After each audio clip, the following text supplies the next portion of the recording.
अब देखो जैसा कि हमें पता है चैप्टर 6 में, इसमें आपका पोर्शन था रिटायरमेंट ऑफ अ पार्टनर। अगर कोई पार्टनर बिजनेस से रिटायरमेंट लेता है, कि हम बात करते हैं भाई एक्स वाई जेड पार्टनर है, एक्स वाई जेड पार्टनर है।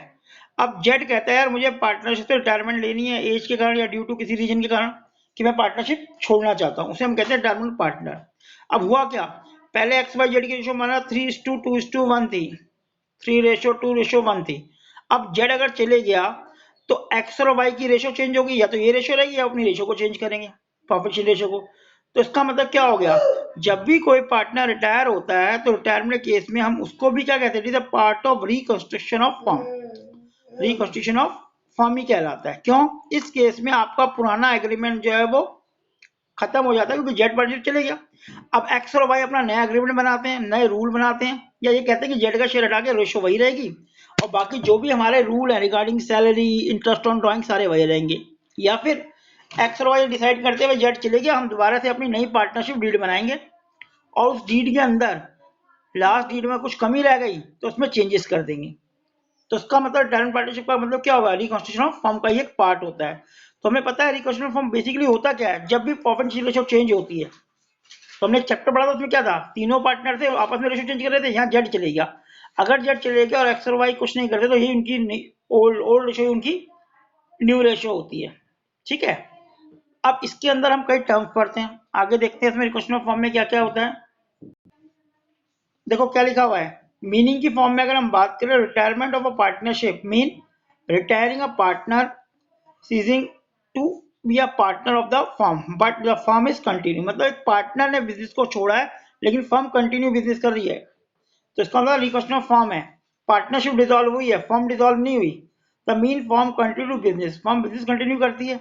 अब ऐसे केस में क्या होता है, देखो लिखा है, अब पार्टनर कब रिटायर हो सकता है, number one if there is an agreement, कि भाई एक एग्रीमेंट बनाओ, जेड कह रहा है यार मैं 5 साल तक काम करूंगा उसके बाद बिजनेस छोड़ दूंगा, तो एक एग्रीमेंट होता है। या if all the partner agreed to his retirement, भाई जेड कहता है यार मेरी तबीयत ठीक नहीं रहती, अब मैं बिजनेस नहीं कर सकता, आप ऐसा करो मुझे रिटायरमेंट दे दो, और बाकी पार्टनर एग्रीड हो जाते हैं, हमें ठीक है आप बिजनेस को छोड़ सकते हो।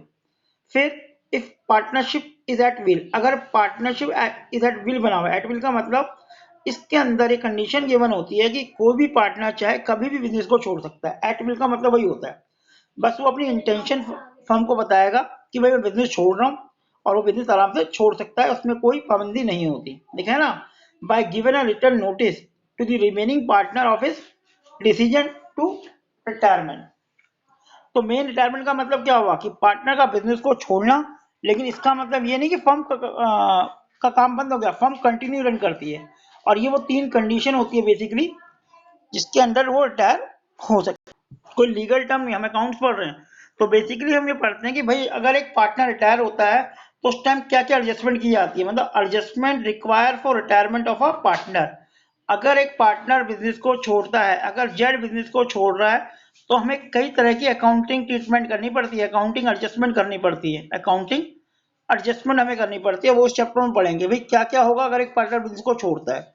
तो जस्ट लाइक एडमिशन ही, इसमें कई चीजें सेम है आपकी, एक आध पॉइंट अलग है, वरना एडमिशन आपका मेजर चैप्टर था, ये बस छोटा चैप्टर है, बहुत सारी चीजें इसके अंदर आने वाली नहीं है। तो देखो इसमें क्या क्या है, क्या क्या कंडीशन बनेगी। Number one, determine the new profit sharing ratio, gaining ratio and change in profit sharing ratio, भाई किसको कितना गेन हुआ ये कैलकुलेट करेंगे। जबकि एडमिशन और पार्टीशन में हमने क्या कैलकुलेट किया था कि किसको कितना सेक्रीफाइस कर रहा है, यहाँ पे गेन की बात होगी क्योंकि जेड चले गया। अगर जेड चले गया तो बेटा ये अपना हिस्सा किसी ना किसी को देको तो जाएगा, या एक्स को देके जाएगा या वाई को देके जाएगा। तो जब एक्स या वाई को दोनों को देके जाएगा, जब दोनों को अपना हिस्सा देके जा रहा है तो इन दोनों को क्या हो रहा है, इन दोनों को गेन हो रहा है, प्रॉफिट हो रहा है। फ्यूचर में जहां प्रॉफिट 3 में बटता था अब 2 में बटेगा, जहां प्रॉफिट एक्स वाई जेड में था अब एक्स और वाई में बटेगा।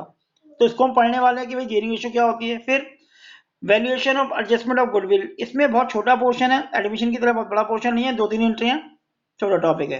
Revaluation of asset liability exactly वही है जो हमने रिवैल्यू उसमें पढ़ा था एडमिशन ऑफ पार्टनरशिप में या रिकंस्ट्रक्शन ऑफ फॉर्म में पढ़ा था। रिजर्व एंड डिस्ट्रीब्यूशन का ट्रीटमेंट वही है, सारे ओल्ड पार्टनर ओल्ड रेशो बटेगा। Compute the amount of retiring partner, बस यहाँ तक का आपका है, पेमेंट रिटायरिंग पार्टनर एडजस्टमेंट आपके कोर्स में नहीं है और पार्टनर अकाउंट इस साल कोर्स में नहीं है, केवल आप कैलकुलेशन तक करोगे पार्टनर कैपिटल अकाउंट की बस। रिटायरिंग पार्टनर का अकाउंट और एडजस्टमेंट अकाउंट आपके कोर्स में नहीं है, तो बेसिकली हम ये 5 पॉइंट पढ़ने वाले हैं, जिसमें से ये 3 पॉइंट हम ऑलरेडी डिस्कस कर चुके हैं नॉर्मली। ठीक है, तो ये हमारा कंटेंट है आपका इसमें रिटायरमेंट ऑफ पार्टनरशिप में।